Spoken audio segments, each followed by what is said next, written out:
এটি বিশেষ রাজনৈতিক দল ভোটারদের কাছ থেকে জাতীয় পরিচয়পত্রের তথ্য বিকাশ নম্বর সংগ্রহ করছে তিনি অভিযোগ করেছেন, এবং তিনি বলছেন যে এখানে আর্থিক লেনদেন হতে পারে বলে তাদের শঙ্কা।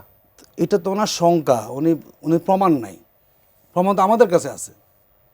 এনারা কার্ড দিচ্ছেন না, অনেক ডকুমেন্ট আছে, এই যে ফ্যামিলি কার্ড দিচ্ছেন, এরপরে কৃষক কার্ড দিচ্ছেন।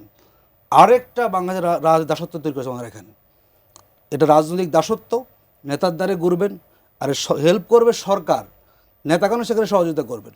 যেখানে ফ্যামিলি কার্ড, যেখানে কৃষক কার্ড দিয়ে আপনি পুরো ভোটের মাঠটাকে নষ্ট করে ফেলছেন। এক জায়গায় দেখা যায় এক কার্ডের বহুবিধ দাম, 2000, 4000, 8000, 10,000। বলুন তো এটা কোনো সুযোগ আছে? এই কার্ডের টাকাটা কে দিবে বলুন তো আপনি? এই যে ওনারা ফেরি করে বিক্রি করতেছেন যে আসেন আমার নিয়ে যান এখানে। আমার তো মনে হয় যে ইলেকশনের এই যে আচরণবিধি লঙ্ঘন করেছেন বিএনপি, আমাদের বর্তমান নির্বাচন কমিশন, এটা অনেকটা বিএনপি কমিশন। এরা দেখেও কিন্তু না দেখার অভিনয় করে। এত কথা বলেছি আমরা কার্ড নিয়ে, দাঁড়ে দাঁড়ে তারা কার্ড বিতরণ করছেন। এখন পর্যন্ত কোনো একটা প্রার্থী তারা শোকজ করেছেন? আর কিন্তু আপনারা কি এনআইডি নিচ্ছেন? নো, ডকুমেন্ট দেখাক, আমি জানি না সেটা। আমরা এটা কোনো প্রমাণ আছে? উনি তো এটাকে গায়েবীভাবে বলেছেন।